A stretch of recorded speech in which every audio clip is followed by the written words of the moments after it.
नमस्कार, आपने max life platinum wealth plan चुनकर सही फैसला किया है। ये प्लान आपको अपने और अपने परिवार के वित्तीय लक्ष्यों को पूरा करने के रास्ते पर आगे ले जाएगा। आइए अब मैं आपको एक उदाहरण के जरिए ये प्लान समझाता हूँ। ये है मिस्टर शर्मा, 35 साल के बिजनेसमैन जिन्होंने max life platinum wealth plan में निवेश किया है। ये 2 लाख रुपए हर साल एनुअलाइज्ड प्रीमियम के रूप में 5 साल तक निवेश करते हैं, जो इनके द्वारा चुनी गई प्रीमियम पेमेंट टर्म है। इनका पॉलिसी टर्म 15 साल है। मैच्योरिटी पर इन्हें फंड वैल्यू के बराबर मैच्योरिटी अमाउंट मैच्योरिटी डेट पर, या अगर उन्होंने सेटलमेंट ऑप्शन चुना है तो पीरियोडिक इंस्टॉलमेंट्स के रूप में दिया जाएगा। पॉलिसी के दौरान अगर किसी दुर्भाग्यपूर्ण घटना में इनकी मृत्यु हो जाती है तो इनके नॉमिनी को 20 लाख रुपए का सम एश्योर्ड फंड वैल्यू या भुगतान किए गए सभी प्रीमियम का 105% इनमें से जो भी ज्यादा हो दे दिया जाएगा।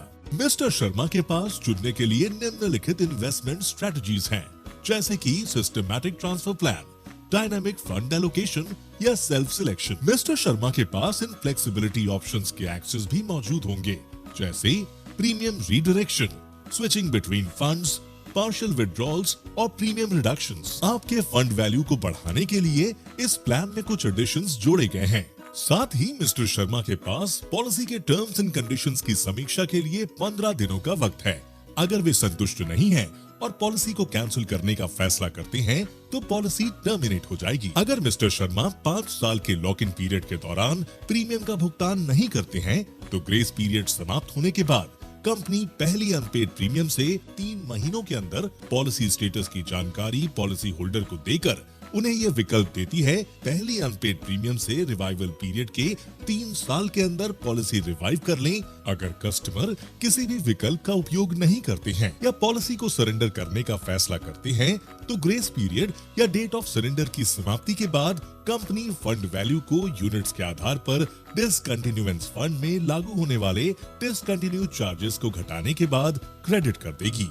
इसके बाद पॉलिसी के तहत रिस्क कवर बंद हो जाएगा और कंपनी द्वारा डिसकंटिन्यूएंस पॉलिसी फंड पर लागू फंड मैनेजमेंट चार्ज के अलावा कोई अन्य शुल्क नहीं लिया जाएगा। अगर आपने पॉलिसी को रिवाइव करने के लिए लिखित रूप में विकल्प का चयन किया है तो इंश्योरेंस का सबूत देने और कंपनी के सभी प्रीमियमों के भुगतान के बाद पहली अनपेड प्रीमियम की तारीख से पॉलिसी को रिवाइव करने के लिए आपके पास 3 साल तक का रिवाइवल पीरियड होगा। रिवाइवल पर पॉलिसी के रिस्क कवर को बहाल किया जाएगा और डिसकंटिन्यूएंस पॉलिसी फंड में मौजूद यूनिट्स की रिवाइवल की तारीख तक की फंड वैल्यू को आपके द्वारा चुने गए फंड्स में क्रेडिट कर दिया जाएगा। काटे गए डिसकंटिन्यूएंस या सरेंडर चार्जेस भी यूनिट अकाउंट में वापस जोड़ दिए जाएंगे। अगर आप पॉलिसी को सरेंडर करना चाहते हैं तो सरेंडर रिक्वेस्ट मिलने की तारीख पर कंपनी फंड वैल्यू को यूनिट्स के आधार पर डिसकंटिन्यूएंस फंड में लागू होने वाले डिसकंटिन्यू चार्जेस को घटाने के बाद क्रेडिट कर देगी। इसके बाद पॉलिसी के तहत रिस्क कवर बंद हो जाएगा और कंपनी द्वारा डिसकंटिन्यूएंस पॉलिसी फंड पर लागू फंड मैनेजमेंट चार्ज के अलावा कोई अन्य शुल्क नहीं लिया जाएगा। पॉलिसी की आय का भुगतान आपको लॉक इन पीरियड की समाप्ति के बाद किया जाएगा।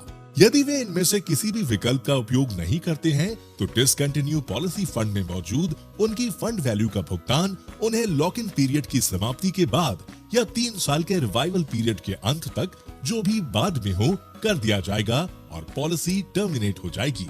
प्रीमियम के भुगतान के आधार पर लॉक इन पीरियड की समाप्ति के बाद 15 से 30 दिनों के ग्रेस पीरियड की समाप्ति के बाद अगर प्रीमियम का भुगतान बंद हो जाता है तो पॉलिसी को रिड्यूस्ड पेड अप पॉलिसी में कन्वर्ट कर दिया जाएगा, जिसका मतलब है कि पेड अप सम एश्योर्ड यानी रिड्यूस्ड पेड अप स्टेटस की तारीख तक करंट सम एश्योर्ड की मूल संख्या को भुगतान किए गए प्रीमियम या देय प्रीमियम की कुल संख्या से पॉलिसी की शर्तों के अनुसार गुणा किया जाएगा।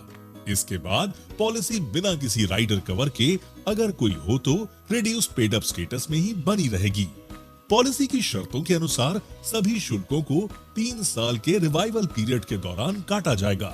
हालांकि मोर्टेलिटी चार्जेस केवल घटाए गए पेड अप सम एश्योर्ड के आधार पर ही काटे जाएंगे। इस तरह पॉलिसी बंद होने पर हम पहली अनपेड प्रीमियम से 3 महीनों के अंदर पॉलिसी स्टेटस की जानकारी पॉलिसी होल्डर को देकर उन्हें ये विकल्प देते हैं, पहली अनपेड प्रीमियम से रिवाइवल पीरियड के 3 साल के अंदर पॉलिसी रिवाइव कर लें। अगर आप पॉलिसी को लॉक इन पीरियड के अंदर सरेंडर करते हैं तो कंपनी फंड वैल्यू को यूनिट्स के आधार पर लागू होने वाले डिसकंटिन्यू या सरेंडर चार्जेस को घटाने के बाद डिसकंटिन्यूएंस फंड में क्रेडिट कर देगी। अगर मिस्टर शर्मा इनमें से कोई भी विकल्प नहीं चुनते हैं तो 3 साल के रिवाइवल पीरियड के अंत में उन्हें फंड वैल्यू का भुगतान कर दिया जाएगा और पॉलिसी टर्मिनेट हो जाएगी। पॉलिसी की प्रभावी तारीख से 5 साल की अवधि समाप्त होने पर कंपनी यूनिट अकाउंट को बंद कर देगी और उस तारीख तक डिसकंटिन्यूएंस पॉलिसी फंड में मौजूद यूनिट्स के मूल्य का भुगतान आपको कर देगी। इस प्लान के तहत लागू होने वाली अन्य शुल्कों की जानकारी के लिए कृपया पॉलिसी कॉन्ट्रैक्ट को पढ़ें। मिस्टर शर्मा के पास हमारे वेबसाइट पर उपलब्ध सेल्फ सर्विस ऑप्शंस का एक्सेस भी मौजूद होगा। जाने से पहले अगर हमारे लिए आपके पास कोई सवाल है तो हम जल्द से जल्द उनके जवाब देने के लिए प्रतिबद्ध हैं। हमसे maxlifeinsurance.com पर मिलें, हमसे चैट करें या हमें maxlifeinsurance.com पर लिखें। हम आपको विश्वास दिलाते हैं कि इस यात्रा में और इसके बाद भी हम आपके साथ रहेंगे।